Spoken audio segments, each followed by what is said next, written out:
Hello बच्चों, मैं संजय भटनागर इस साइड। यार मैं हर बार आपको आके इंट्रोड्यूस करता हूँ, मैं बहुत सारे बार लाइक करो सब्सक्राइब करो, बट मैं ये नहीं चाहूँगा कि आज मैं आपसे ये बात करूँ। कोशिश ये करेगा कि अपने सिलेबस को कंसिस्टेंटली करते रहिए। कंसिस्टेंटली मतलब रोज़ चाहे कुछ भी हो जाए, आपको रोज़ थोड़ा थोड़ा करके आगे बढ़ना है। अपनी स्पीड पे ध्यान रखना है। कोशिश करें जितना सब्जेक्ट ज़्यादा टच कर सके उतना अच्छा है। कोई भी सब्जेक्ट इग्नोर नहीं होना चाहिए, क्योंकि अगर आपके 3 सब्जेक्ट्स में 90+ आ जाते हैं और बाकी 1-2 सब्जेक्ट में अगर आपके स्कोर ख़राब हो जाते हैं तो आपकी पूरी परसेंटेज डाउन हो जाएगी। मैं आज के एक जो इम्पॉर्टेंट टॉपिक मैं आपको कराने जा रहा हूँ वो है रूरल डेवलपमेंट। भाई रूरल डेवलपमेंट बेसिकली क्या होता है? Rural development means continuous and comprehensive socio economic process attempting to improve all aspect of life.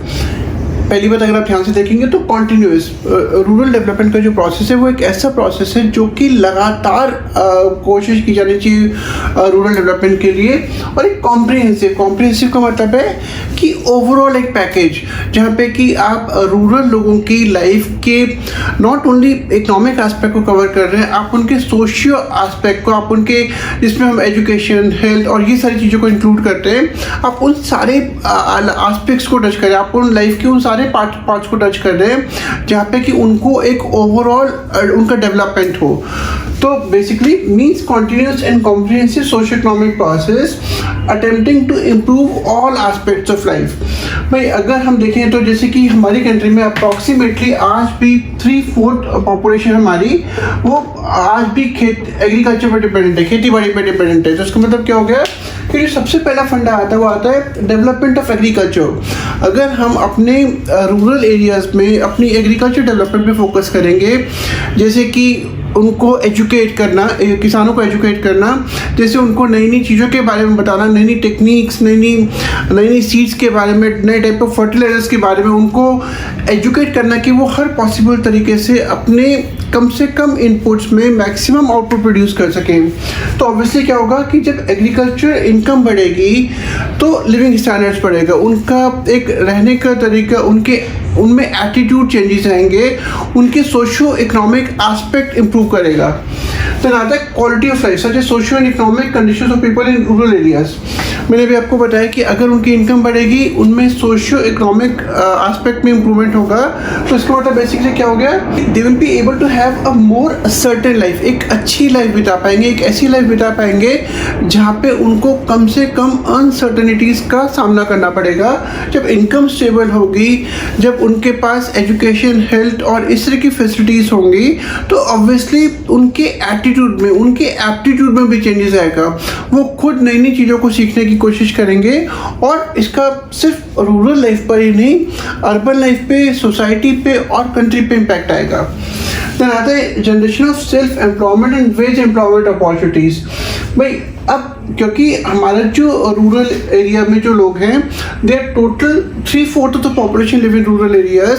So basically क्या होगा कि अगर हम वहाँ पे एम्प्लॉयमेंट अपॉर्चुनिटीज़, जैसे कि सेल्फ एम्प्लॉयमेंट अपॉर्चुनिटीज़, यहाँ पे कि हम लोगों को ऐसे ट्रेन करें कि वो अपने कामों को खुद स्टार्ट कर सके, और अपने कामों को स्टार्ट करने के बाद वो अपने ही एरिया में कुछ ऐसे लोगों को एम्प्लॉय भी कर सके जिनको एम्प्लॉयमेंट की ज़रूरत है। या फिर वेज एम्प्लॉयमेंट, जैसे कि बहुत सारी ऐसी स्कीम्स को स्टार्ट करना जहाँ पे कि वेज एम्प्लॉयमेंट जनरेशन हो, जो लोग काम करना चाहते हैं, जो लोग कैपेबल हैं, वो आसपास के एरियाज में जाके काम कर सकें, पैसा कमा सकें और अपनी इनकम को सप्लीमेंट कर सकें। वैसे तो रूरल डेवलपमेंट का टॉपिक काफ़ी बड़ा है, लेकिन हम आपके सिलेबस के पॉइंट ऑफ व्यू से सिर्फ इन 3 मेन टॉपिक्स को डिस्कस करेंगे। पहला हो गया credit and marketing facilities for rural people.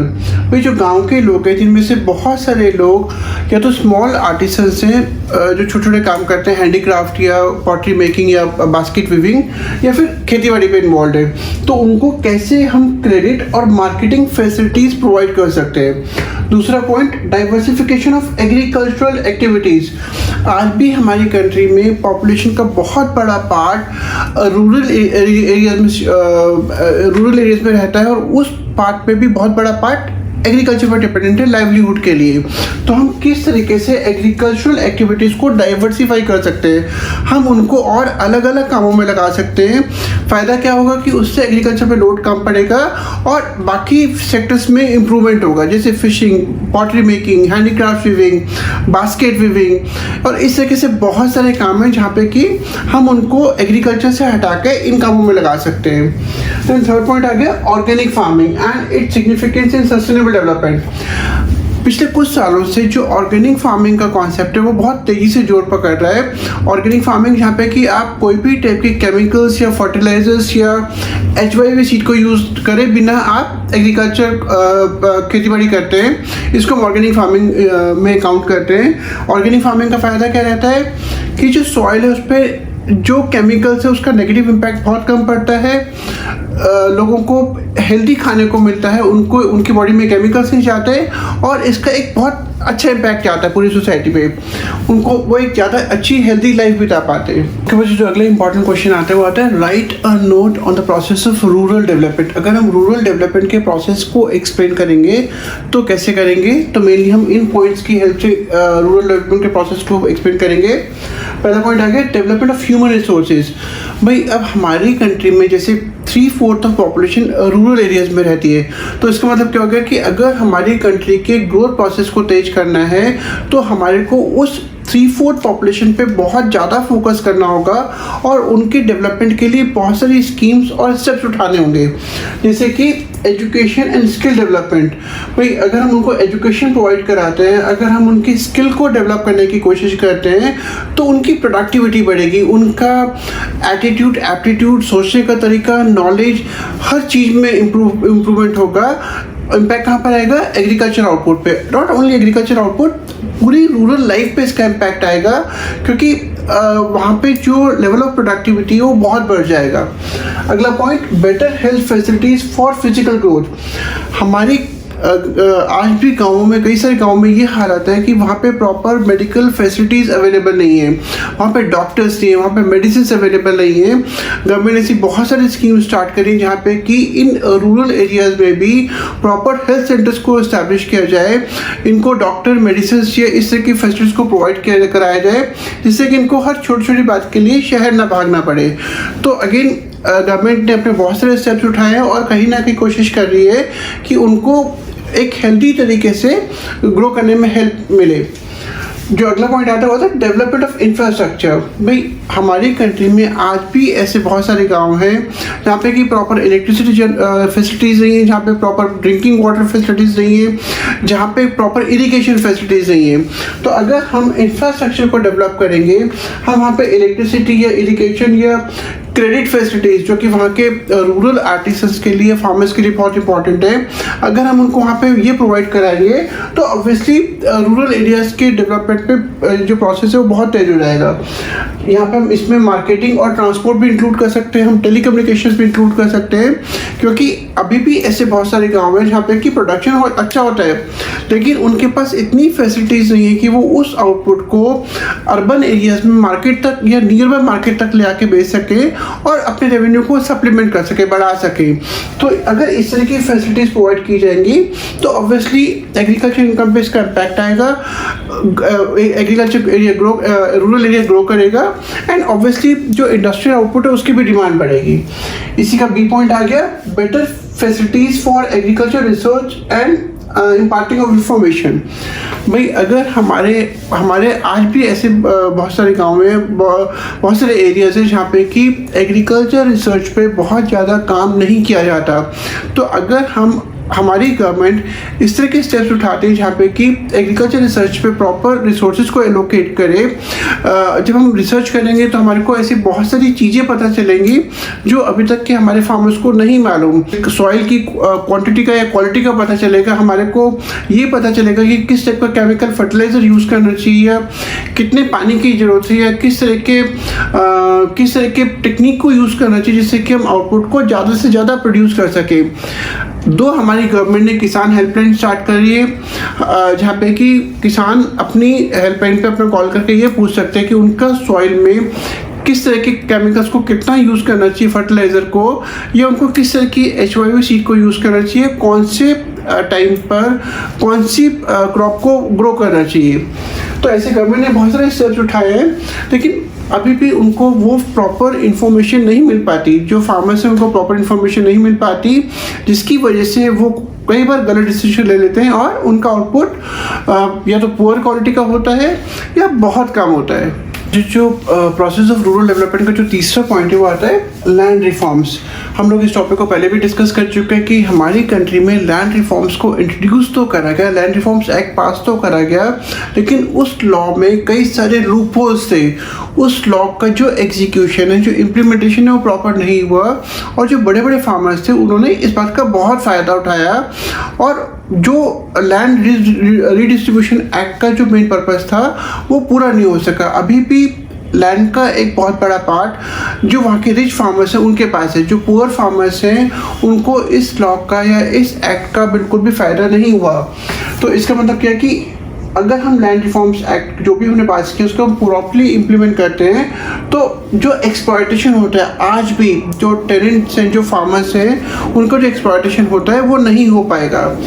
दूसरा, लैंड टू द टिलर। मैंने भी आपको बताया कि जो लैंड रीडिस्ट्रीब्यूशन एक्ट है, क्योंकि उसको प्रॉपरली इम्प्लीमेंट नहीं करा गया तो अभी भी ज़मीन का एक बहुत बड़ा पार्ट अमीर किसानों के पास है और जो गरीब किसान हैं उनको अभी भी जो लैंड रीडिस्ट्रीब्यूशन का जो मेन एम था वो कि उनको प्रॉपर ज़मीन दी जानी चाहिए, वो उनको अभी भी नहीं मिली है। तो अगर हम टिलर मतलब जो बंदा खेती करने में डायरेक्टली इन्वॉल्व है, अगर हम उसको लैंड प्रोवाइड कराएंगे तो ऑब्वियसली पूरी सोसाइटी पे, पूरे रूरल एरिया में इसको बहुत लोगों पे इसको बहुत इम्पैक्ट आएगा, पॉजिटिव इम्पैक्ट आएगा। Improvement of socio economic conditions. भाई जब एक्सप्लॉयटेशन बंद हो जाएगा, जब लोगों के पास ज़मीनें आ जाएंगी, जब लोगों के सोशियो इकोनॉमिक कंडीशंस में इम्प्रूवमेंट होगा तो ऑब्वियसली क्या होगा कि उनकी इनकम बढ़ेगी, उनके सोचने समझने का तरीका बढ़ेगा, उनकी नॉलेज बढ़ेगी, उनका आउटपुट बढ़ेगा एंड अगेन इसका फ़ायदा विलेज इकोनॉमी को होगा। अगला point, increasing agriculture productivity and production. भाई अगर हम नई नई टेक्निक्स को यूज़ करते हैं, हम HYVCs को यूज़ करते हैं, हम उनको ये बताते हैं कि किस टाइम पर कौन सी क्रॉप को ग्रो करना चाहिए और किस तरीके से करना चाहिए, अगर हम उनको प्रॉपर इंफ्रास्ट्रक्चरल फैसिलिटीज़ प्रोवाइड कराते हैं तो उनका प्रोडक्टिविटी बढ़ेगी, उनका आउटपुट बढ़ेगा।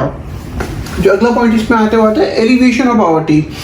आज भी हमारी कंट्री की 30% पॉपुलेशन पॉवर्टी लाइन के नीचे रहती है।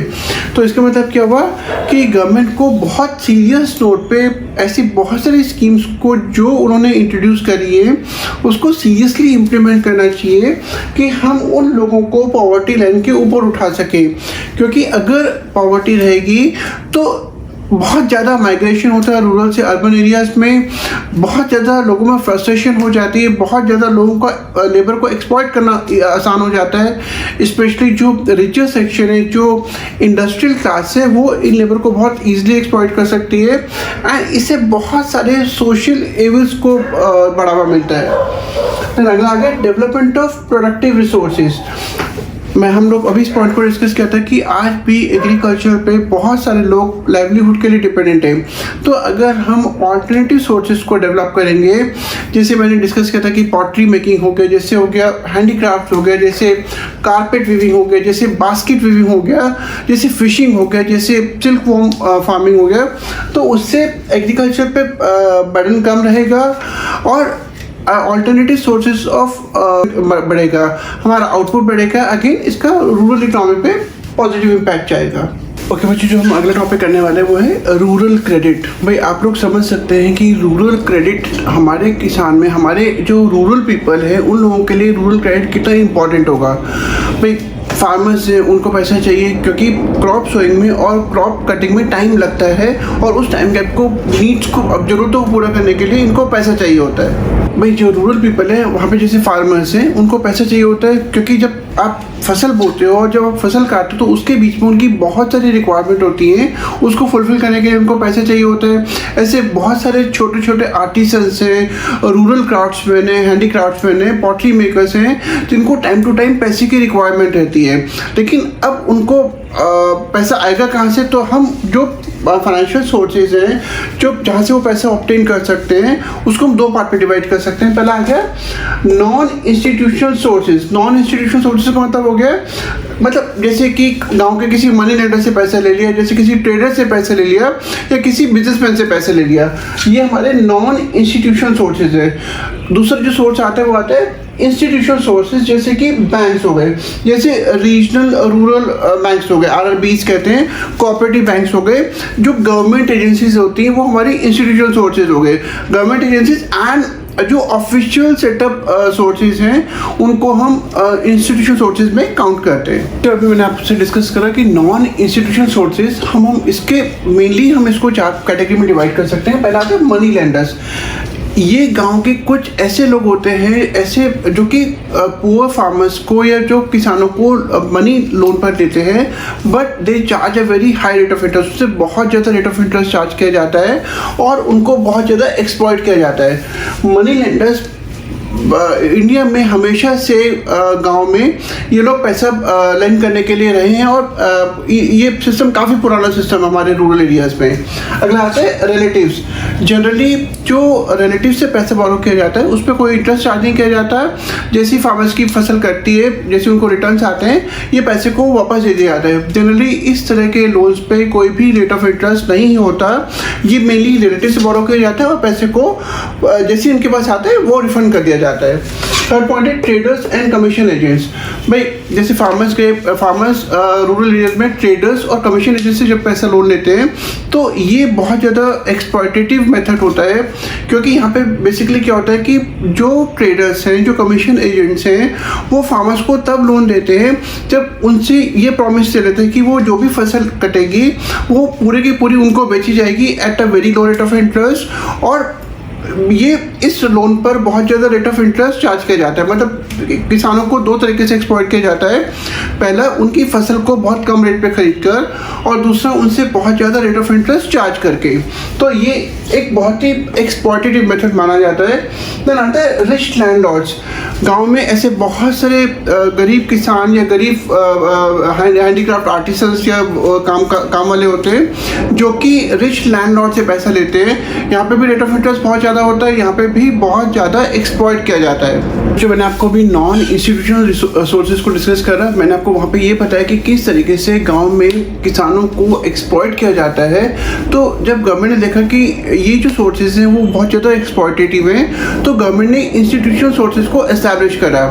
इंस्टीट्यूशनल सोर्सेज को एस्टैब्लिश करने का जो मेन 2 रीजंस हैं वो थे to provide credit to farmers at the cheapest rate. Farmers को क्रेडिट प्रोवाइड करना कम से कम रेट ऑफ इंटरेस्ट पे, जिससे कि उनको मनी लेंडर्स या रिच लैंडलॉर्ड्स या ट्रेडर एंड कमीशन एजेंट्स के पास जाने की जरूरत नहीं पड़े। और दूसरा, फार्मर्स को हेल्प करना टू इंक्रीज देयर प्रोडक्टिविटी, कि वो उनकी प्रोडक्टिविटी बढ़े, वो अपने आउटपुट को प्रोड्यूस करने की कैपेसिटी बढ़ा सकें और इस तरह से वो अपनी इनकम को बढ़ा सकें। तो इन 2 मेन ऑब्जेक्टिव्स की वजह से गवर्नमेंट ने इंस्टीट्यूशनल सोर्सेज को सेटअप करा, एस्टैब्लिश करा। ओके बच्चों, हम कर रहे हैं इंस्टीट्यूशनल सोर्सेज को डिस्कस। तो जो इंस्टीट्यूशनल सोर्सेज में सबसे पहला जो सोर्स आता है वो आता है कोऑपरेटिव क्रेडिट, जहाँ पे कि गवर्नमेंट कोऑपरेटिव सोसाइटीज़ के थ्रू फार्मर्स को फाइनेंशियल हेल्प या फाइनेंशियल एड प्रोवाइड करने की हेल्प करती है। पर्पस यही होता है कि इन फार्मर्स को या इन रूरल आर्टिसंस को मनी लेंडर्स या रिच लैंडलॉर्ड्स के पास ना जाना पड़े और इनको एक्सप्लॉयटेशन से बचाया जा सके। तो दूसरा पॉइंट है वो है लैंड डेवलपमेंट बैंक्स। भाई लैंड डेवलपमेंट बैंक्स बेसिकली वो बैंक्स जो कि इस तरह का लोन देते हैं जहाँ पे कि फार्मर्स लोन के अमाउंट को लैंड के डेवलपमेंट के लिए यूज़ कर सके। जैसे कि नई टाइप की फर्टिलाइजर्स खरीदना या इस तरह की चीज़ें खरीदना जिससे कि जो लैंड की प्रोडक्टिविटी है बढ़े। जैसे परचेजिंग एग्रीकल्चर इम्प्लीमेंट्स या इक्विपमेंट्स, इस तरह के इक्विपमेंट्स खरीदना, जैसे ट्रैक्टर्स हो गया या स्प्रिंकलर्स हो गए, जो कि अगेन फार्मर्स की प्रोडक्टिविटी बढ़ा सके, कम से कम कॉस्ट में फार्मर्स ज़्यादा आउटपुट प्रोड्यूस कर सके। देन आता है फॉर रिपेइंग ओल्ड डेट्स। भाई ऐसे बहुत सारे फार्मर्स हैं जो आज भी मनी लेंडर्स या रिच लैंडलॉर्ड्स के डेट में फंसे हुए हैं और वो वापस पे नहीं कर पाते। तो उनको उनके इन डेट से फ्रीडम दिलाना, मुक्ति दिलाना, अगेन बेसिकली पर्पस है लैंड डेवलपमेंट बैंक्स के लोन देने का। इंस्टीट्यूशनल सोर्सेज में जो थर्ड पॉइंट है वो है कमर्शियल बैंक्स नेशनलाइजेशन के बाद, स्पेशली 1980s में नेशनलाइजेशन का प्रोसेस किया गया था, जहाँ पे कि बहुत सारे प्राइवेट बैंक्स को गवर्नमेंट ने अपने कंट्रोल में कर लिया। तो उस प्रोसेस के बाद गवर्नमेंट ने बहुत सारी ऐसी जगहों पे कमर्शियल बैंक की ब्रांचेस खोली, जिससे कि जहाँ पर अभी तक इस तरह की कोई भी एजेंसीज नहीं थी, जिससे कि जो फार्मर्स हैं, जो रूरल पीपल है या एंटरप्रेन्योर्स हैं जो इस बैकवर्ड एरियाज में रहते हैं, उनको कम से कम रेट ऑफ इंटरेस्ट पे लोन प्रोवाइड कराया जा सके। अगला है regional rural banks, RRBs government ने सेटअप करे। इनका भी मेन पर्पस था कि जितने भी इस तरह के लोग हैं जो कि यानी कि सिर्फ फार्मर्स के साथ अगेन जो एंटरप्रेन्योर्स हैं, छोटे छोटे जो काम करने वाले लोग हैं, जो कि जिनको टाइम टू टाइम पैसे की रिक्वायरमेंट रहती है, उनको वो लोग आरआरबी से जाके लोन ले सके, उनको मनी लेंडर्स या अगेन रिच लैंडलॉर्ड्स के पास ना जाना पड़े और उनको इस तरीके से एक्सप्लॉयटेशन से बचाया जा सके। देन आता है गवर्नमेंट ने भी ऐसे कई जगहों पे अपनी एजेंसीज के through time to time loan को प्रोवाइड करने की कोशिश करी है, जहाँ पे कि जो कमर्शियल बैंक या आरआरबीज नहीं है या बहुत कम रोल प्ले करते हैं। अगला point, national bank for agricultural and rural development, NABARD. ये एक बहुत इंपॉर्टेंट एजेंसी है जिसने बहुत इंपॉर्टेंट रोल प्ले करा है स्पेशली रूरल क्रेडिट की फील्ड में, और बहुत सारे ऐसी स्कीम स्टार्ट करी हैं जहाँ पे कि इन फार्मर्स को लोन को इजी टर्म्स पे, इजी रेट ऑफ इंटरेस्ट पे प्रोवाइड कराया जा सके। ओके बच्चों, अभी हम इंस्टीट्यूशनल सोर्सेज में नाबार्ड कर रहे थे। नाबार्ड का मतलब होता है national bank for agricultural and rural development. ये हमारी कंट्री का टॉप मोस्ट फाइनेंशियल इंस्टीट्यूशन है, जो बाकी जितने भी फाइनेंशियल इंस्टीट्यूशंस हैं उनकी एक्टिविटीज़ को कोऑर्डिनेट करता है। जो उसका मेन ऑब्जेक्टिव है वो इन क्रेडिट इंस्टीट्यूशन को और ज़्यादा स्ट्रॉन्ग करना और ज़्यादा हेल्दी बनाना, जिससे कि ये जो इंस्टीट्यूशन है वो रूरल क्रेडिट में अपने रोल को तरीके से प्ले कर सके। और जो थर्ड पॉइंट है, अभी तक जितने भी फाइनेंशियल इंस्टीट्यूशंस थे उनका मेन फोकस हमेशा से फार्मिंग एक्टिविटीज़ पर रहा है, लेकिन नाबार्ड का एक और ऑब्जेक्टिव है कि जो भी नॉन फार्म सेक्टर्स हैं, जैसे रूरल आर्टिसंस हो गए, हैंडीक्राफ्ट में जो लोग इन्वॉल्व हैं, जो लोग फिशरीज़ में इन्वॉल्व हैं, जो लोग सिल्क वार्मिंग में इन्वॉल्व हैं, उन लोगों को भी time to time credit provide करना, मतलब जितने भी नॉन फार्म सेक्टर्स हैं उनको भी क्रेडिट प्रोवाइड करना, ये नाबार्ड का एक और इम्पॉर्टेंट फंक्शन है। बच्चों, इंस्टीट्यूशन सोर्सेज में जो अगला पॉइंट आता है वो आता है सेल्फ हेल्प ग्रुप्स। गवर्नमेंट ने क्या कर रखा है कि इस तरह के बहुत सारे जो सेल्फ हेल्प ग्रुप्स है उनको एनकरेज करा है। मैं आपको समझाता हूँ कैसे। भाई, to provide help to rural poor who do not have access to formal banking system. जैसे बहुत सारे छोटे छोटे आर्टिसंस हैं, एग्रीकल्चर फार्मर्स हैं, एग्रीकल्चर लेबरर्स हैं, जिनको बैंकिंग सिस्टम को प्रॉपर एक्सेस नहीं है, मतलब उनके पास कोलैटरल नहीं है या उनके पास इस तरह के रिसोर्सेज नहीं है कि बैंक से उनको लोन मिल सके। तो गवर्नमेंट ने क्या कर रखा है कि उनको एनकरेज करते छोटे छोटे सेल्फ हेल्प ग्रुप्स को फॉर्म करने के लिए, जिसमें कि हर मेंबर थोड़ा थोड़ा करके कंट्रीब्यूट करता है, और जब पैसा इकट्ठा हो जाता है तो वो पैसा रीजनेबल रेट ऑफ इंटरेस्ट पे मेंबर्स को लोन पे दिया जाता है, जो कि इंस्टॉलमेंट में धीरे धीरे करके रिपे किया जाता है, पे बैक किया जाता है। इसका जो मेन पर्पस है, it has also help in empowerment of women, मतलब जो वुमेन है उनको भी इस सेल्फ हेल्प ग्रुप की हेल्प से एम्पावर करा के उनको भी लोन दिया जाता है, जिससे कि वो ऐसे बहुत सारे काम कर सके जो अभी तक वो फाइनेंस की कमी की वजह से नहीं कर पाते। इसमें बेसिकली कई सारे लोग होते हैं जो थोड़ा थोड़ा करके आपस में कंट्रीब्यूट करते हैं। जब पैसा इकट्ठा हो जाता है तो वो ग्रुप के मेंबर्स को ही एज लोन दिया जाता है eight a very very reasonable rate of interest. और इस तरीके से जो भी काम है, जिस लोगों को भी पैसे की जरूरत पड़ती है, जिन मेंबर्स को भी पैसों की जरूरत पड़ती है, वो उस पैसे को बोरो करके अपने जो भी काम है उसको वो आराम से कर सकते हैं। जब से रूरल सेक्टर या रूरल फाइनेंशियल इंस्टीट्यूशंस को जो रोल दिया गया था, वो जिस एम से, जिस ऑब्जेक्टिव्स को फुलफिल करने के लिए दिया गया था, वो उतना तरीके से फुलफिल नहीं हो पाया। मतलब जिन एम को ध्यान में रखकर ये कोशिश करी गई थी कि रूरल सेक्टर को लोन दिया जाए, वो एम्स हम प्रॉपर्ली अचीव नहीं कर पाए। तो कौन कौन सी प्रॉब्लम्स हैं जो रूरल बैंकिंग में फेस करनी पड़ती हैं? तो सबसे पहले जो प्रॉब्लम आती है वो आती है इनसफिशिएंसी, भाई अमाउंट ऑफ लोन जो डिमांड है रूरल सेक्टर में, लोन की डिमांड बहुत ज़्यादा है, मनी की डिमांड बहुत ज़्यादा है, लेकिन उसकी सप्लाई डिमांड के मुकाबले में काफ़ी कम है।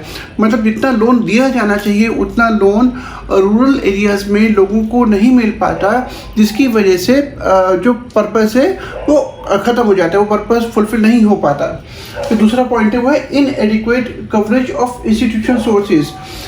अभी भी ऐसे बहुत सारे सेक्टर्स हैं जहाँ पे कि इंस्टीट्यूशनल सोर्सेज लोन नहीं देते, जैसे कमर्शियल बैंक या कोऑपरेटिव बैंक लोन नहीं देते, क्योंकि जब लोन दिया जाता है तो कोई कुछ ना कुछ कोलैटरल मांगा जाता है, कोई सिक्योरिटी मांगी जाती है।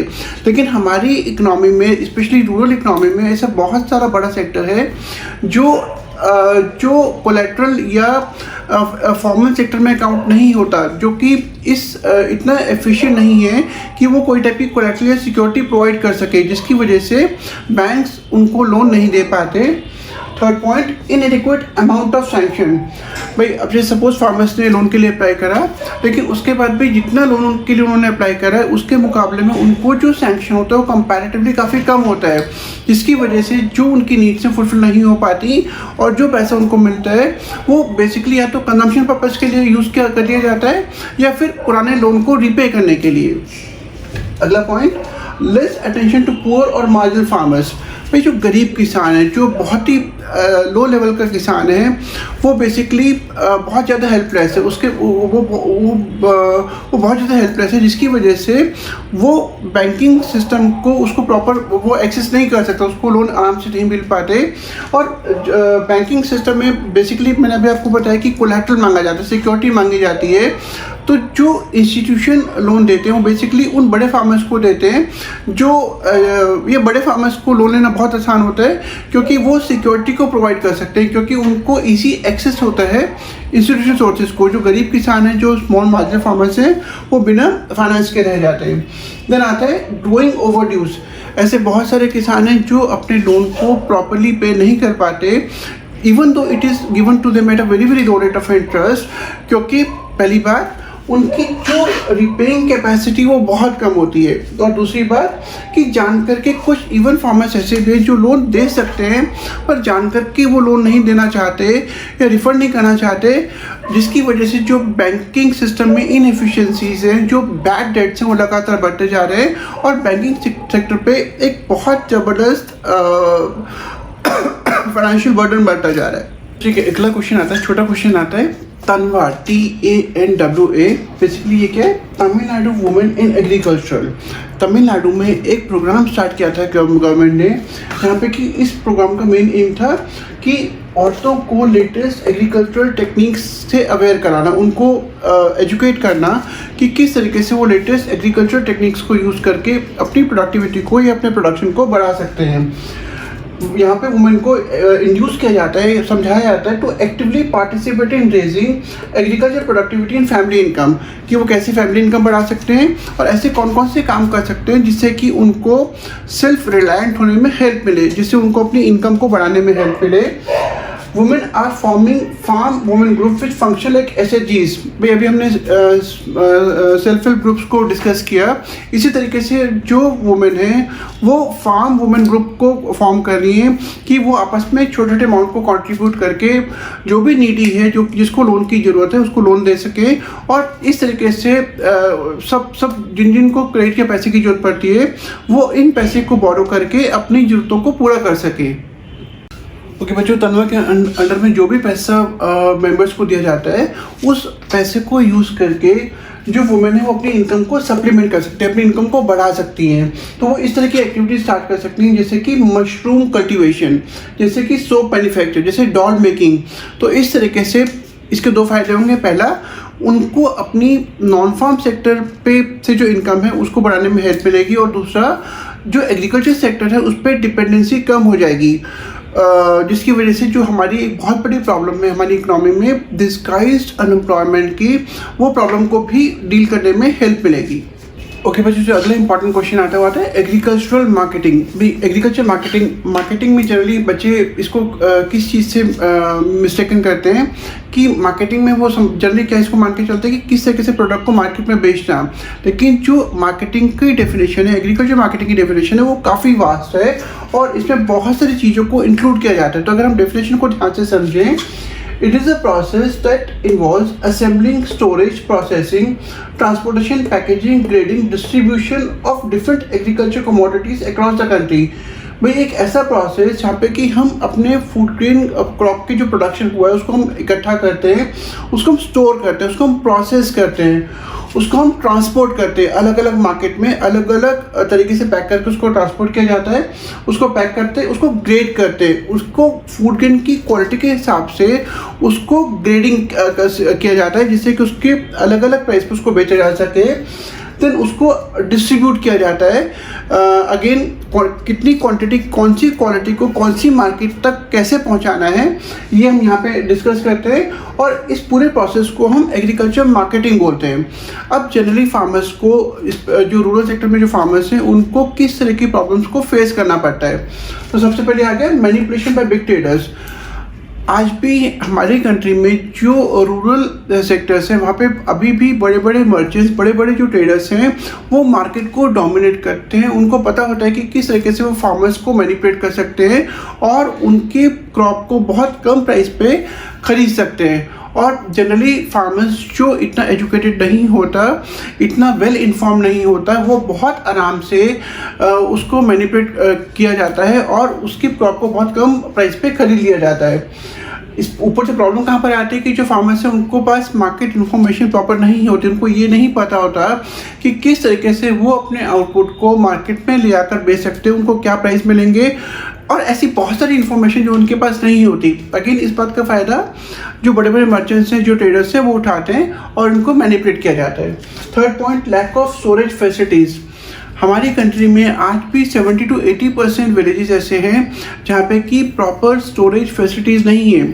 फसल को कटने के बाद उसको कैसे रखा जाए कि वो उसको प्रिजर्व किया जा सके, उसको बचाया जा सके, इस तरह की फैसिलिटीज़ अभी भी हमारे गांव में नहीं है, जिसकी वजह से हमारे टोटल आउटपुट का 30 to 40% सिर्फ इसलिए ख़राब हो जाता है क्योंकि हमारे यहाँ पे स्टोरेज फैसिलिटीज़ नहीं है।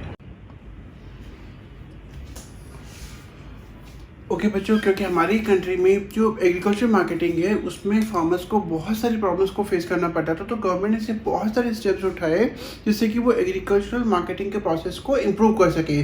तो इसको हम 4 पॉइंट्स में पढ़ सकते हैं। पहला है रेगुलेटेड मार्केट, दूसरा है इंफ्रास्ट्रक्चरल फैसिलिटीज़, तीसरा है कोऑपरेटिव मार्केटिंग, चौथा है different policy instruments like PDS, public distribution system, support prices etcetera.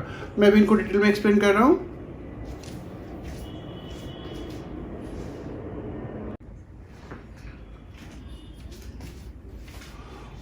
Okay बच्चों, गवर्नमेंट ने जो स्टेप्स उठाए उनको भी हमने 4 पॉइंट्स में डिस्कस करा। तो जो सबसे पहला पॉइंट था वो था रेगुलेटेड मार्केट्स।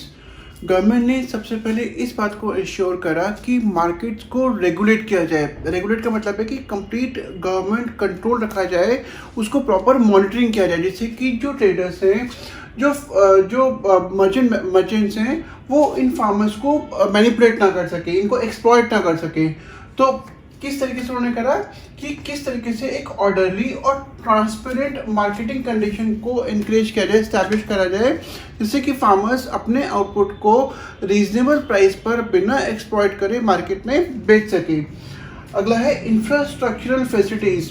हम लोगों ने इस पॉइंट को पहले ही डिस्कस करा हुआ है कि रूरल सेक्टर में अभी भी ऐसी बहुत सारे एरियाज़ हैं जहाँ पे कि बहुत ज़्यादा डेवलपमेंट की ज़रूरत है, जैसे रोड्स हैं, जैसे स्टोरेजेस हैं, जैसे प्रोसेसिंग यूनिट्स है, जैसे अलग अलग टाइप की मार्केटिंग फैसिलिटीज़ है, बैंकिंग सिस्टम में अलग अलग टाइप की क्रेडिट फैसिलिटीज़ को प्रोवाइड कराना है।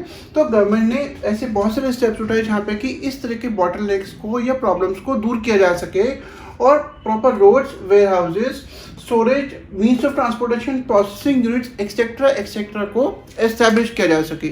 ओके बच्चों, जो थर्ड स्टेप गवर्नमेंट ने उठाया वो था कोऑपरेटिव मार्केटिंग को प्रमोट करने का, कि किस तरीके से जितने भी फार्मर्स हैं उनको कोऑपरेटिव सोसाइटीज़ को बनाने के लिए इनक्रेज करा गया, जब वो कोऑपरेटिव सोसाइटीज़ बनाएंगे, कोऑपरेटिव सोसाइटीज़ बनाएंगे, तो उनको इस बात का फ़ायदा हो जाएगा कि वो अपने प्रोडक्ट को मार्केट में कलेक्टिवली बेच सकते हैं। भाई अगर एक इंडिविजुअल फार्मर मार्केट में जाता है तो उसको ट्रांसपोर्टेशन कॉस्ट बहुत ज़्यादा लगेगा, उसको प्रॉपर उसकी क्रॉप्स के प्राइस नहीं मिलेंगे, उसके आउटपुट के प्राइस नहीं मिलेंगे। लेकिन अगर बहुत सारे फार्मर्स मिलकर अपने प्रोड्यूस को मार्केट तक लेकर जाते हैं तो उनकी ट्रांसपोर्टेशन कॉस्ट काफ़ी कम हो जाएगी, उनकी बार्गेनिंग कैपेसिटी काफ़ी बढ़ जाएगी, और इस तरीके से जो भी मेंबर्स हैं कोऑपरेटिव सोसाइटी के, वो कलेक्टिव बार्गेनिंग का फ़ायदा उठा सकते हैं। इसका एक बहुत अच्छा एग्जांपल है, जैसे कि गुजरात में मिल्क कोऑपरेटिव्स ने आपस में, जितने भी मिल्क प्रोड्यूसर्स थे उन्होंने आपस में ज्वाइन करके मिल्क कोऑपरेटिव्स फॉर्म करी, और इस कलेक्टिव बार्गेनिंग का उन्होंने बहुत अच्छा फ़ायदा उठाया। ओके बच्चों, अभी हमने करा कोऑपरेटिव मार्केटिंग। अब जो इसका सबसे लास्ट स्टेप है जो गवर्नमेंट ने उठाया है एग्रीकल्चरल मार्केटिंग के प्रोसेस को इम्प्रूव करने के लिए, उसको हम 3 पॉइंट्स में डिवाइड कर सकते हैं, 3 पॉइंट में स्टडी कर सकते हैं। पहला है मिनिमम सपोर्ट प्राइजेस। ये एक बहुत इम्पॉर्टेंट इनिशिएटिव है जो गवर्नमेंट ने अंडरटेक करा, कि उन्होंने क्या करा, किसानों को उनके फूड, जो भी उनके पास सरप्लस फूड क्रॉप्स है, फूड ग्रेन है, जो वो मार्केट में नहीं बेच पा रहे हैं, तो गवर्नमेंट क्या करती है, उनको एक ऐसा प्राइस ऑफर करती है और उस प्राइस पर पूरी के पूरे जो उनका सरप्लस फूड ग्रेन है उसको खरीद लेती है, जिससे कि वो किसानों के इंटरेस्ट को प्रोटेक्ट कर सके। तो मतलब किसानों को ये डर नहीं रहता कि अगर उनका फूड ग्रेन प्रोडक्शन मार्केट में नहीं बिका तो उनको लॉस हो जाएगा, क्योंकि गवर्नमेंट जितना भी सरप्लस फूड ग्रेन प्रोडक्शन है वो एक अच्छे रेट पे उन लोगों से खरीद लेती है, protecting the interest of the farmers. अगला पॉइंट है मेंटेनेंस ऑफ बफर स्टॉक। तो मैंने भी आपको बताया कि जो भी सरप्लस फूड ग्रेन है वो खरीद लिया जाता है, गवर्नमेंट क्या करते हैं, उसको अपने पास अपने स्टॉक में ऐसा बफर स्टॉक रखती है। बफर स्टॉक का मतलब क्या हो गया कि वो जो भी फूड ग्रेन है जो मार्केट में सरप्लस था उसको खरीद के अपने पास अपने स्टोर्स में रख लिया। जनरली गवर्नमेंट एजेंसी जिसको बोलते हैं फूड कॉर्पोरेशन ऑफ इंडिया, इसके बहुत बड़े बड़े गोडाउन्स हैं जहाँ पे जितना भी सरप्लस फूड ग्रेन प्रोडक्शन है उसको यहाँ पे स्टोर करके रखा जाता है, और जब भी मार्केट में डिमांड बढ़ जाती है, सप्लाई नहीं डिमांड बढ़ जाती है तो प्राइस बढ़ेंगे, तो गवर्नमेंट क्या करती है, अपने फूड कॉर्पोरेशन ऑफ इंडिया के स्टोरेज हाउसेज और वेयर हाउसेज से जो भी फूड ग्रेन उन्होंने स्टोर करके रखा हुआ उसको मार्केट में सप्लाई करती है। इस तरीके से वो गवर्नमेंट कंज्यूमर के इंटरेस्ट को प्रोटेक्ट करती है अगेंस्ट राइजिंग प्राइसेस। जो प्राइसेस बढ़ना स्टार्ट हो जाते हैं, अगर गवर्नमेंट सप्लाई बढ़ा देगी तो प्राइसेस कम हो जाएंगे। यहाँ पे उन्होंने क्या करा, प्रोड्यूसर्स के इंटरेस्ट को प्रोटेक्ट करा। यहाँ पे उन्होंने क्या करा, कंज्यूमर्स के इंटरेस्ट को प्रोटेक्ट करा। जिन थर्ड पॉइंट आता है वो आता है पब्लिक डिस्ट्रीब्यूशन सिस्टम। अब ऐसे बहुत सारे लोग हैं जो specially lower middle income class को बिलोंग करते हैं, जो फूड ग्रेन प्रोडक्शन को पूरे तरीके से नहीं खरीद पाते, जो भी फूड ग्रेन उनकी रिक्वायरमेंट है वो उसको पूरी तरह से नहीं खरीद पाते। तो गवर्नमेंट क्या करती है, ऐसे लोअर इनकम ग्रुप को पब्लिक डिस्ट्रीब्यूशन सिस्टम के थ्रू, जिनको हम बेसिकली राशन शॉप्स भी बोलते हैं, बहुत सारे ऐसे बेसिक नेसेसिटी वाले आइटम्स हैं जो इन लोगों को प्रोवाइड कराए जाते हैं at a much lower rate than the market rate. और इस तरीके से जो लोअर इनकम ग्रुप है सोसाइटी का, उसके इंटरेस्ट को प्रोटेक्ट किया जाता है। ओके बच्चों, अगला क्वेश्चन आता है, what are the emerging alternates of marketing channels. जो मार्केटिंग चैनल्स हैं उनके और इमर्जिंग ऑल्टरनेट्स क्या क्या हो सकते हैं। तो अब एक नया कॉन्सेप्ट, एक इट्स नॉट नया कॉन्सेप्ट, ये पहले भी आ चुका है, जैसे कि ओरिजिन ऑफ फार्मर मार्केट। ऐसी मार्केट जहाँ पे कि किसान सीधा जाकर अपने प्रोडक्ट को बेच सकता है, वो इस तरीके से मिडलमैन को अवॉइड कर सकता है, और मिडलमैन के द्वारा जो भी एक्सप्लॉयटेशन होता है उसको वो अवॉइड कर सकता है। इसके कुछ एग्जांपल्स हैं, जैसे कि पुणे में हदसपुर मंडी, आंध्र प्रदेश में रायतू बाजार, ऐसे कुछ और अलग अलग स्टेट्स में इन फार्मर मार्केट को या किसान बाजार को अलग अलग नामों से बुलाया जाता है। जो दूसरा का पॉइंट है वो है alliance with national and multinational companies. ऐसी बहुत सारी नेशनल और मल्टीनेशनल कंपनीज हैं जिसके साथ किसानों ने अब अलायंस कर लिया, कॉन्ट्रैक्ट साइन कर लिया है, और वो अपने प्रोड्यूस को डायरेक्टली इन कंपनीज को सेल कर सकते हैं। इस तरीके से वो जितने भी इंटरमीडियरीज हैं, जो कि मनी लेंडर्स या ट्रेड्समैन या मर्चेंट्स हो गए, जो कि गांव में उनको एक्सप्लॉइट किया करते थे, अब उनको हटा के वो अपने आउटपुट को सीधा इन कंपनीज को बेच सकते हैं। यहाँ पे उनको फ़ायदा क्या होगा कि उनको रेट्स ज़्यादा मिलेंगे, उनको कंपेटिटिवली काफ़ी अच्छे रेट्स मिलेंगे। दूसरा, they encourage them to produce better quality food grain by providing them input. इन किसानों को इनकरेज किया जाता है कि वो अच्छी क्वालिटी का फूड ग्रेन प्रोड्यूस करें, और इस हाई क्वालिटी फूड ग्रेन को प्रोड्यूस करने के लिए उनको इनपुट्स भी प्रोवाइड किए जाते हैं, जैसे फर्टिलाइजर्स है, जैसे HYV सीड्स है, और इस तरीके से बहुत सारी इंफॉर्मेशन जो कंपनीज को लगता है कि किसानों को अच्छे आउटपुट को प्रोड्यूस करने के लिए इम्पॉर्टेंट है। इसका third point, it reduces the risk to the farmers and expand market for farm products। भाई फार्मर्स का रिस्क कम हो जाता है। फार्मर्स को अब ये डर नहीं रहता कि अगर उनके आउटपुट मार्केट में नहीं बिका तो उनका नुकसान हो जाएगा, क्योंकि उनको पता होता है as per pre determined contract कि उनका आउटपुट खरीदने के लिए मल्टीनेशनल और नेशनल कंपनीज हैं, और उनका रिस्क खत्म हो जाता है और उनको अपने फार्म प्रोडक्ट के लिए एक बड़ी मार्केट मिल जाती है। और इस तरीके से जो फार्मर्स के लिए एक बहुत बड़ी प्रॉब्लम होती है अनसर्टेनिटी की, वो ख़त्म हो जाती है। वो उनको पता होता है कि उनका प्रोडक्ट जब भी प्रोड्यूस होगा उनको उसको खरीदने के लिए मार्केट में कंपनीज हैं जो उनको लॉस में नहीं जाने देगी। ओके बच्चों, एक क्वेश्चन आता है, why is there a need for diversification of agricultural activities. Agricultural activities को डाइवर्सिफाई करने की क्या ज़रूरत है, या क्यों हमारे रूरल सेक्टर के लिए इम्पॉर्टेंट है। तो इसके जो दो मेन इंपॉर्टेंट फैक्टर्स हैं जिसकी वजह से डाइवर्सिफिकेशन इम्पॉर्टेंट है। पहला, too much dependence on farming for livelihood. हमारी कंट्री में एक पॉपुलेशन का बहुत बड़ा पार्ट सिर्फ एग्रीकल्चरल एक्टिविटीज़ पर डिपेंडेंट है फॉर लाइवलीहुड। इसका मतलब क्या होगा कि अगर एग्रीकल्चर फेल हो जाती है तो वो सारे के सारे लोगों पे इसका इम्पैक्ट जाता है और उनकी कंडीशन ख़राब हो जाती है। तो अगर हम वहाँ से कुछ लोगों को हटाकर किसी दूसरे सेक्टर में इन्वॉल्व होने के लिए इनकरेज करेंगे, जैसे पॉटरी मेकिंग, जैसे बास्केट वीविंग, जैसे कारपेट वीविंग, जैसे पोल्ट्री फार्मिंग, जैसे सिल्क फार्मिंग, तो उससे क्या होगा कि उनको एक सस्टेनेबल लाइवलीहुड मिलेगा और उनको एक कॉन्टिन्यूस बेसिस पर उनको एक लाइवलीहुड मिलेगा। दो फायदे होंगे, पहला लाइवलीहुड मिल रहा है और दूसरा एग्रीकल्चरल सेक्टर पे जो ओवर बर्डन है, जो ओवर डिपेंडेंस है, वो कम हो जाएगा, उनकी इनकम बढ़ेगी और ओवरऑल रूरल एरियाज में रहने वाले जो लोग हैं उनकी इनकम पे इसका इम्पैक्ट आएगा, पॉजिटिव चेंजेस आएंगे। एक छोटा सा क्वेश्चन जो आ सकता है वो है, what are the benefits of diversification. अगर हम एग्रीकल्चरल एक्टिविटीज़ को डाइवर्सिफाई करेंगे या रूरल एरियाज में जो मेनली लोग एग्रीकल्चर पर डिपेंडेंट है, अगर हम उनको डाइवर्सिफाई करेंगे, दूसरी ऑप्शंस को खोलेंगे, तो उसका क्या फ़ायदा होगा। पहला, टू प्रोवाइड गेनफुल एम्प्लॉयमेंट। भाई एग्रीकल्चर में एक बहुत बड़ी प्रॉब्लम क्या आती है, वहाँ पे डिस्गाइज्ड अनएम्प्लॉयमेंट है। तो डिस्गाइज्ड अनएम्प्लॉयमेंट क्या हो गया कि जहाँ पे इतने लोगों की ज़रूरत नहीं, पर फिर भी वहाँ पे 5 लोगों की ज़रूरत है, पर 10 लोग वहाँ पे काम कर रहे हैं। तो इसका मतलब क्या है कि जो 5 लोग हैं वो डिस्गाइज्डली अनएम्प्लॉयड हैं। तो अगर डाइवर्सिफिकेशन होता है तो जो 5 लोग जिनको वहाँ पे अगर हटा भी ले जाता है तब भी आउटपुट पे कोई फ़र्क नहीं पड़ेगा, तो उनको हम कहीं और जगह पे गेनफुली एम्प्लॉय कर सकते हैं। तो जब अगर उनको गेनफुल एम्प्लॉयमेंट होगा तो ऑब्वियसली क्या होगा, उनकी इनकम बढ़ेगी, they will be in a position to earn a high level of income. Rural families will be in a position to supplement their income, उनके पास इनकम के और सोर्सेज हो जाएंगे। एंड उससे एक फ़ायदा क्या होगा कि जो बहुत सारी ऐसी प्रॉब्लम्स हैं जो रूरल सेक्टर में बहुत ज़्यादा देखने को मिलती हैं, जैसे पॉवर्टी, जैसे अनएम्प्लॉयमेंट, जैसे migration to urban areas because of lack of employment opportunities, ऐसी सारी प्रॉब्लम्स को रूरल पीपल फेस कर पाएंगे। ओके बच्चों, अभी हमने पढ़ा डाइवर्सिफिकेशन के बारे में कि हम कैसे एग्रीकल्चरल एक्टिविटीज़ से नॉन एग्रीकल्चरल एक्टिविटीज़ की तरफ डाइवर्सिफाई कर सकते हैं। जनरली हम डाइवर्सिफाई का मीनिंग ये लेके चलते हैं, लेकिन डाइवर्सिफाई को हम बेसिकली 2 तरीके से क्लासीफाई कर सकते हैं। पहला, डाइवर्सिफिकेशन ऑफ क्रॉप प्रोडक्शन।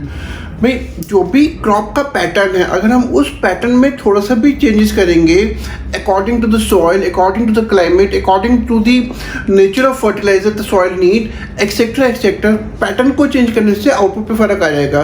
और हमारी गवर्नमेंट ने ऐसे बहुत सारे किसान हेल्प सेंटर इस्टेब्लिश करे हैं, या ऐसी बहुत सारी एजेंसीज इस्टेब्लिश करी हैं जो फार्मर्स को टाइम टू टाइम गाइड करती हैं कि उनको किस तरह के क्रॉपिंग पैटर्न को ऑप्ट करना बेटर रहेगा। दूसरा पॉइंट, डाइवर्सिफिकेशन को हम कैसे कैटेगराइज कर सकते हैं, डाइवर्सिफिकेशन ऑफ प्रोडक्टिव एक्टिविटीज़। भाई अभी तक जो मेन फोकस है वो है एग्रीकल्चर एक्टिविटीज़ पे। ज़्यादातर लोग एग्रीकल्चर सेक्टर पे डिपेंडेंट हैं फॉर द लाइवलीहुड।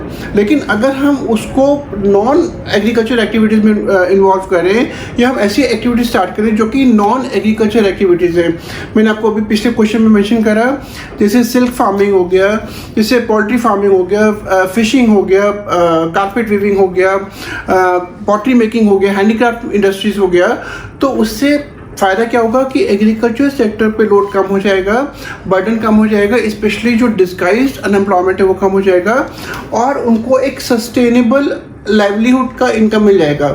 क्योंकि जो इस तरह की एक्टिविटीज़ हैं उस पर वो क्लाइमेट चेंजेस से अफेक्ट नहीं होती। मतलब अगर अनफेवरेबल क्लाइमेटिक कंडीशन है तो उनका इस तरह की एक्टिविटीज़ पे ज़्यादा इम्पैक्ट नहीं आता।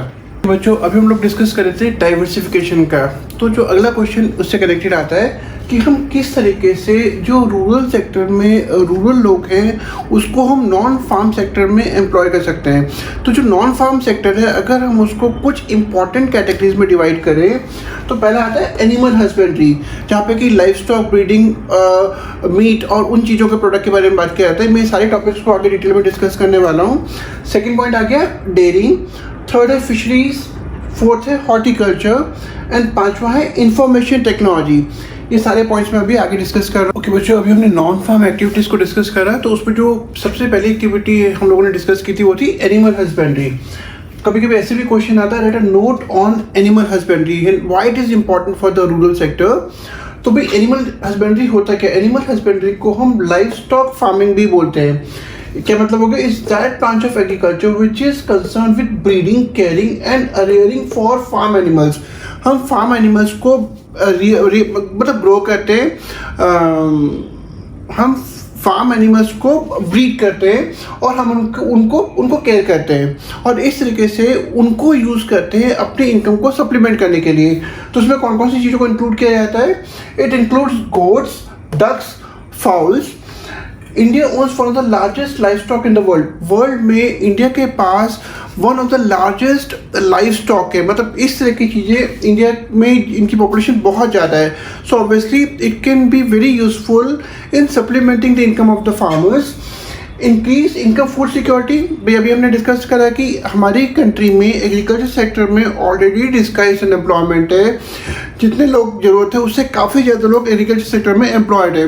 तो अगर हम उन लोगों को एग्रीकल्चर सेक्टर से हटा लेंगे तो दो फायदे होंगे। पहला, एग्रीकल्चर सेक्टर में बर्डन कम हो जाएगा और दूसरा, उन लोगों को उनको अपनी इनकम सप्लीमेंट करने में उनको हेल्प मिलेगी, उनको इंक्रीज फूड सिक्योरिटी मिलेगी, उनका जो फूड कंजम्पशन है, जो न्यूट्रिशनल लेवल है वो बढ़ जाएगा और वो सिर्फ फार्मिंग एक्टिविटीज़ पे इन्वॉल्व नहीं रहेंगे अपनी इनकम को सप्लीमेंट करने के लिए। इसका थर्ड पॉइंट, यहाँ पे जितने भी स्मॉल एंड मार्जिनल फार्मर्स हैं जिनके पास लैंड या तो लैंड का साइज इतना बड़ा नहीं कि उनको पूरे साल में उस पर क्रॉप ग्रो करने में फ़ायदा होता हो, या उनको वो टेक्नोलॉजी या लैंड उतना यूज़फुल नहीं है कि उनकी इनकम सफिशिएंट होती हो, तो इस तरह के जो फार्मर्स हैं, स्पेशली जो स्मॉल एंड मार्जिनल फार्मर्स हैं, वो अपनी इनकम को, अपनी लाइवलीहुड को सप्लीमेंट कर सकते हैं bye involving into animal husbandry और लाइफ स्टॉक फार्मिंग। अगला पॉइंट, एम्प्लॉयमेंट फॉर वुमेन। ये एक ऐसा सेक्टर है जहाँ पे कि औरतों को भी गेनफुली एम्प्लॉयमेंट मिल सकता है। भाई स्पेशली फार्मिंग सेक्टर में बहुत ज़्यादा फिजिकल लेबर होता है और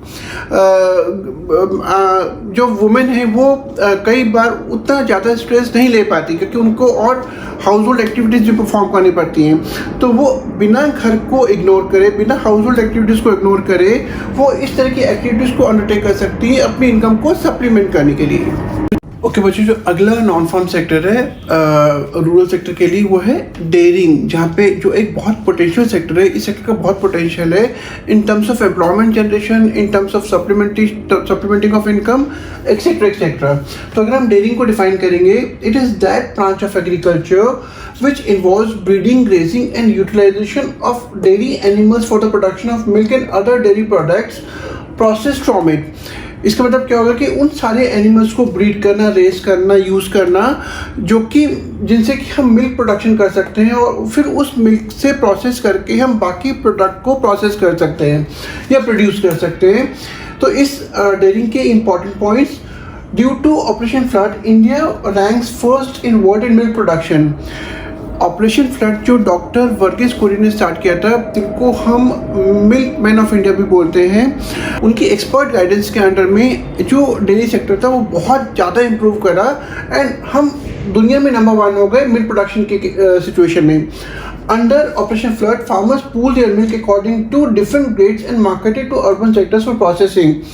जितने भी फार्मर्स हैं जो मिल्क प्रोडक्शन में इन्वॉल्व हैं, जो डेयरिंग में इन्वॉल्व हैं, उनको जो भी वो मिल्क प्रोड्यूस करते हैं, जो उनके एनिमल्स मिल्क प्रोड्यूस करते हैं, उनको उनकी ग्रेडिंग के हिसाब से उनको पैसा पे किया जाता है और जो भी मिल्क कलेक्ट किया जाता है उन मिल्क को अर्बन सेक्टर्स पे जाके प्रोसेस किया जाता है और उसको प्रोसेस करके बाकी मिल्क प्रोडक्ट्स को बनाया जाता है, जैसे चीज़, बटर एक्सेट्रा। जो फार्मर्स हैं उनको उनके आउटपुट का, जो भी उनके एनिमल्स ने मिल्क प्रोड्यूस किया है, उनको उनके आउटपुट के लिए फेयर प्राइस दिया जाता है, जो अदरवाइज उनको नहीं मिलता अगर मिल्क कोऑपरेटिव्स नहीं होते।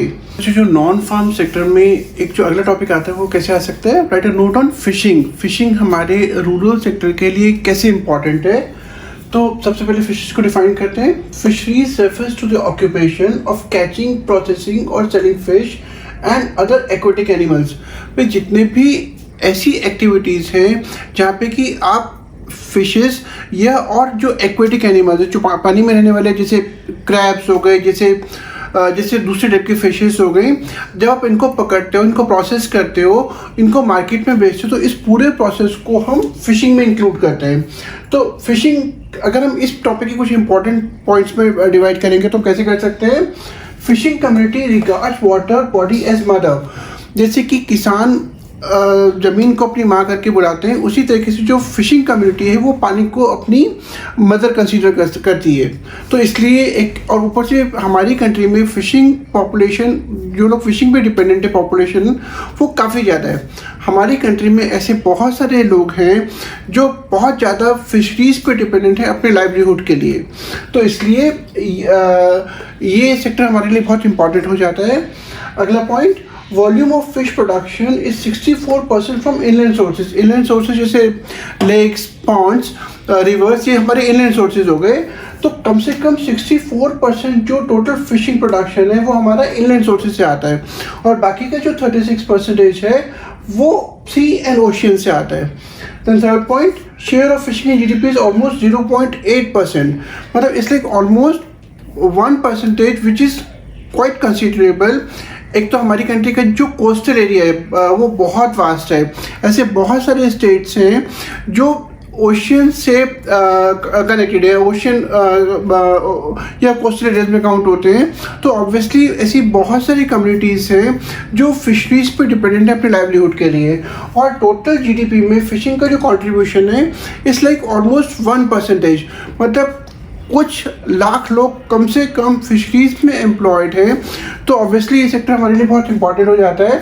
हमारे जो कुछ मेजर स्टेट्स हैं जहाँ पे कि पॉपुलेशन ज़्यादातर फिशेस में इन्वॉल्व है, बेसिकली मेनली तमिलनाडु, केरला, गुजरात, महाराष्ट्र, उड़ीसा, इस तरह के कुछ स्टेट्स हैं जहाँ पे कि फिशरीज एक बहुत मेन सोर्स ऑफ लाइवलीहुड है। अगला point, women participation. Though they are not actively involve in fishing but are employed in marketing.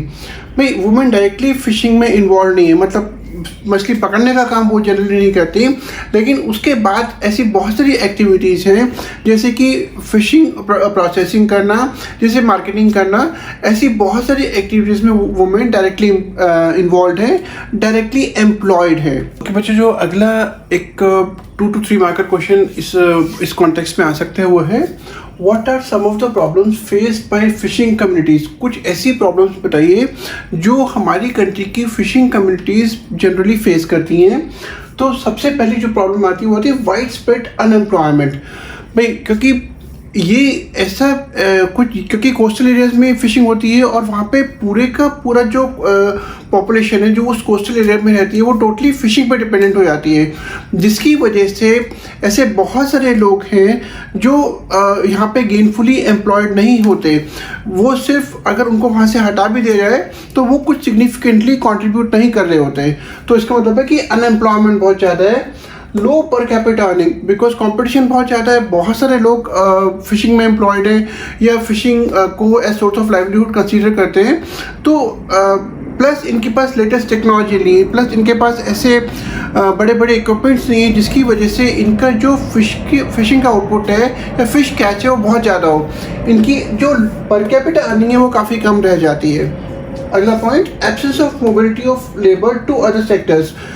Government ने ऐसे बहुत सारे स्टेप्स उठाए हैं जहाँ पे कि फिशिंग पर डिपेंडेंस कम की जा सके, लेकिन उसके बाद भी क्योंकि labour immobile, labour is not very free to move from fishing to other sectors, जिसकी वजह से प्रॉब्लम कहाँ पर आती है कि जो डिपेंडेंस है फिशिंग पर वो बना रहता है और जो आउटपुट है, जो प्रोडक्टिविटी वो नहीं बढ़ पाती।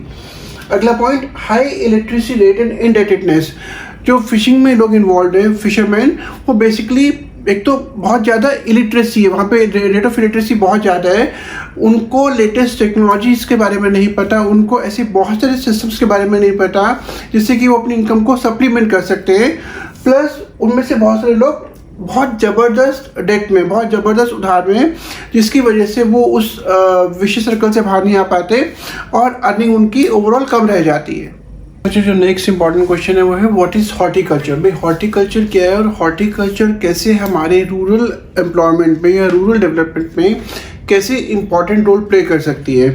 तो हॉर्टिकल्चर अगर हम इसकी डेफिनेशन पढ़ें, horticulture refers to the science of cultivating fruits, vegetables, tuber crops, flowers, medicine and aromatic plants, spices and plantation crops।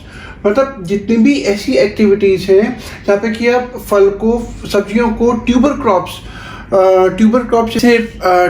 जैसे आलू, शकरकंदी, ये सारी ट्यूबर क्रॉप्स हैं। देन आता है flowers, medicine and aromatic plants. Medicine जो वो प्लांट्स जो दवाइयों के लिए यूज़ किए जाते हैं, जैसे एरोमेटिक प्लांट्स जो अपनी स्मेल के लिए यूज़ किए जाते हैं और उनको यूज़ किया जाता है परफ्यूम्स वगैरह बनाने के लिए, स्पाइसेस, मसाले एंड प्लांटेशन क्रॉप्स। तो जो भी जितनी भी एक्टिविटीज़ हैं जो इन सब चीज़ों में को इंक्लूड करती हैं, उसको हम हॉर्टिकल्चर के हेडिंग में पढ़ते हैं। अब भाई हॉर्टिकल्चर हमारी कंट्री के लिए क्यों इम्पोर्टेंट माना जाता है? क्योंकि it contributes 1/3 of the value of agriculture output and 6% of GDP of India. हमारे टोटल एग्रीकल्चरल आउटपुट का जो 1/3 के बराबर का वैल्यू है वो हमारा हॉर्टिकल्चर सेक्टर से आता है और इंडिया के टोटल जीडीपी का 6% हॉर्टिकल्चर में जनरेट होता है। अगला point, share in world production. India का प्रोडक्शन, हॉर्टिकल्चर प्रोडक्शन इतना ज़्यादा है कि इंडिया फ्रूट्स एंड वेजिटेबल के प्रोडक्शन में पूरी दुनिया में सेकंड नंबर के रैंक पर आता है। Third point, improvement in economic conditions. भाई हॉर्टिकल्चर से क्या फ़ायदा होता है कि जितने भी फार्मर्स हैं या उनके जो मेंबर्स हैं जो डायरेक्टली एग्रीकल्चर में, फार्मिंग में एम्प्लॉयड नहीं हो सकते, वो हॉर्टिकल्चर में इन्वॉल्व होकर अपनी इनकम को सप्लीमेंट कर सकते हैं, वो एडिशनल इनकम जनरेट कर सकते हैं। और ऐसे बहुत सारे लोग जो जैसे लैंडलेस लेबरर्स हो गए, जिनके पास ज़मीनें नहीं है अपनी और जिनको रेंट पर या एज टेनेंट उनको ज़मीनें नहीं मिल पाती, तो वो इस तरह की एक्टिविटीज़ में इन्वॉल्व करके अपने इनकम को सप्लीमेंट कर सकते हैं। इसका एक फ़ायदा और भी है, great scope for women empowerment. यहाँ पे वो वुमेन जो कि खेतों में जाके काम नहीं कर सकती क्योंकि उनको अपने घरों को भी देखना होता है, तो उस तरह की जो वुमेन है वो इस तरह की एक्टिविटीज में इन्वॉल्व करके अपनी इनकम को सप्लीमेंट कर सकती हैं। मेन एक्टिविटीज जहाँ पे कि वुमेन पार्टिसिपेट कर सकती हैं, जैसे कि फ्लावर हार्वेस्टिंग, फूलों को उगाना या उसको प्रोसेस करना, flower and fruits processing, again flower and food process करके उसको मार्केट तक पहुँचाना। देन सीड प्रोडक्शन, बीजों को उत्पादन करना एंड नर्सरी मेंटेनेंस जहाँ पे कि हम अलग अलग टाइप के प्लांट्स को ग्रो कर सकते हैं और उनको सेल करके अपनी इनकम को सप्लीमेंट कर सकते हैं। तो इस तरीके से अगर देखा जाए तो हॉर्टिकल्चर हमारी इकोनॉमिक में एक बहुत इम्पॉर्टेंट एक्टिविटी मानी जा सकती है। तो एक और इम्पॉर्टेंट क्वेश्चन आ सकता है, write a note on information technology, specially the role information technology can play in the development of rural sector. So अगर हम इंफॉर्मेशन टेक्नोलॉजी को डिफाइन करेंगे तो it is like information technology refer to that branch of engineering that deals with the use of computers and telecommunications to retrieve and store and transmit information। Information technology engineering की वो branch है जहाँ पे कि हम computers को use करते हैं हम अलग अलग टेलीकम्युनिकेशन के मीन्स को यूज़ करते हैं जिससे कि हम इंफॉर्मेशन को रिट्रीव हम इकट्ठा कर सकें, हम उसको स्टोर कर सकें और उसको हम ट्रांसमिट कर सकें उन लोगों को जिनको इन्फॉर्मेशन की ज़रूरत है, जैसे कि फार्मर्स हो गए, जैसे गवर्नमेंट ऑफिशियल्स हो गए, जैसे और वो बहुत सारे लोग हो गए जो कि मार्केटिंग में, फार्मिंग में, प्रोसेसिंग में इन्वॉल्व हैं। और इस तरीके से हम इंफॉर्मेशन टेक्नोलॉजी के हेल्प से बहुत सारे इस सेक्टर को कई सारी सर्विसेज प्रोवाइड कर सकते हैं। अब इसके कुछ important points, it becomes easy for the government to predict the areas of food insecurity and vulnerability. भाई गवर्नमेंट के लिए बहुत इजी हो जाता है with the help of information technology कि वो उन एरियाज़ को जहाँ पे कि फूड इनसिक्योरिटी आगे होने के चांसेस हैं या जहाँ पे सोसाइटी या रूरल सेक्टर वनरेबल है। वनरेबल का मतलब है कि उसको उस पर इफेक्ट पड़ने के चांसेस ज़्यादा हैं। तो अगर पहले से ही पता चल जाएगा with the help of computers and information technology कि ये कुछ पर्टिकुलर सेक्टर है रूरल एरियाज़ में जहाँ पे कि इम्पैक्ट बुरा हो सकता है, तो government will be prepared with a plan and उसको वो सिचुएशन को डील करना आसान हो जाएगा। अगला point, very important for agriculture sector because it circulates information regarding emerging technologies and its application, prices, weather and soil condition। भाई information technology agriculture के लिए बहुत इंपॉर्टेंट है क्योंकि ये उस तरह की सारी इंफॉर्मेशन को बताता है कि कौन कौन सी नई नई टेक्नोलॉजीज एग्रीकल्चर सेक्टर में अलग अलग कंट्रीज़ में आ रही हैं और कैसे जो हमारे देश का किसान है वो उन टेक्नोलॉजीज़ को या उन एप्लीकेशंस को यूज़ करके अपनी प्रोडक्टिविटी, अपने आउटपुट को बढ़ा सकता है। कैसे एक जो प्राइसेस हैं या वेदर कंडीशंस या सॉइल कंडीशंस हैं वो कैसे फार्मर्स को इम्पैक्ट कर सकती है, उनको क्या क्या ग्रो करना चाहिए, उनको कितना फर्टिलाइजर की रिक्वायरमेंट है, एक्सेट्रा एक्सेट्रा। ऐसी बहुत सारी इंफॉर्मेशन हमारे को इंफॉर्मेशन टेक्नोलॉजी की हेल्प से हम अपने किसानों को या रूरल सेक्टर में जो लोग डिपेंडेंट हैं इस तरह की एक्टिविटीज़ में उनको हम प्रोवाइड कर सकते हैं कि वो अनसर्टेनिटीज को आराम से डील कर सके, वो उस तरह की सिचुएशन को डील कर सके जिसके लिए वो प्रिपेयर्ड नहीं है। Then other can be used to generate employment। भाई इंफॉर्मेशन टेक्नोलॉजी एक ऐसा सेक्टर है जहाँ पे कि रूरल सेक्टर में इसकी हेल्प से बहुत ज़्यादा एम्प्लॉयमेंट जनरेशन पॉसिबल है। ऐसी बहुत सारी सर्विसेज है जहाँ पे कि इंफॉर्मेशन सेक्टर को यूज़ करके, इंफॉर्मेशन टेक्नोलॉजी को यूज़ करके हम रूरल एरियाज़ में एम्प्लॉयमेंट जनरेट कर सकते हैं। बच्चों एक 3 मार्क का क्वेश्चन आ सकता है, राइट अ नोट ऑन सांसद आदर्श ग्राम योजना, SAGY, सांसद आदर्श ग्राम योजना। भाई सांसद Adarsh Gram Yojana was introduce by the government in October 2014। अक्टूबर 2014 में इस स्कीम को इंट्रोड्यूस करा गया था। इस स्कीम के अंदर में क्या था, under this scheme members of Indian parliament need to identify and develop one village from their constituencies. जितने भी हमारे पार्लियामेंट में मेंबर्स हैं, हर मेंबर को अपने कॉन्स्टिट्यूंसी में एक ऐसे गांव को आइडेंटिफाई करना है जिसको वो डेवलप कर सके। To begin with MP can develop one village by 2016। शुरू में उनको 2016 तक, भाई 2014 में स्कीम लॉन्च करी गई, 2016 तक उनको एक विलेज डेवलप करना है और उसके बाद वो 2 और विलेजेस को ऑप्ट कर सकते हैं डेवलपमेंट के लिए। तो इस तरीके से कम से कम 2500 विलेजेस कवर किए जा सकेंगे पूरे इंडिया में।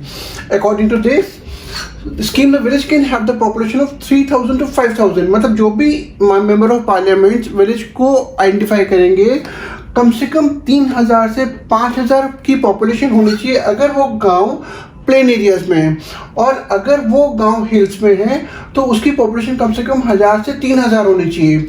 और ये MP का या MP की अगर हस्बैंड या वाइफ है उनका गांव नहीं होना चाहिए। It has to be some other village from the constituency. MPs are expected to facilitate a village development plan. MP से एक्सपेक्ट किया जाता है कि वो एक विलेज डेवलपमेंट प्लान बनाएंगे, वो विलेजेस को मोटिवेट करेंगे और इस तरीके से जितना भी इंफ्रास्ट्रक्चर है हेल्थ में, न्यूट्रिशन में, एजुकेशन में, उसको डेवलप करेंगे। बच्चों जो एक नया कॉन्सेप्ट आजकल फार्मिंग में बहुत ज़्यादा सुनने में मिल रहा है वो है organic farming. Organic farming basically क्या होता है, it is the form of agriculture that relies on techniques such as crop rotation, green manure, compost and biological pest control। अगर आप यहाँ से देखोगे तो यहाँ पर हम जिस तरह के फार्मिंग की बात कर रहे हैं वहाँ पर हम केमिकल्स का या आर्टिफिशियल मेथड्स का या HYV सीड्स का बिल्कुल भी यूज़ नहीं कर रहे। ये एक ऐसा मेथड है जहाँ पे कि जो क्रॉप रोटेशन पे रिलाई करता है, डिपेंड करता है कि किससे कैसे अपना क्रॉप प्रोडक्शन को बढ़ा सकते हो।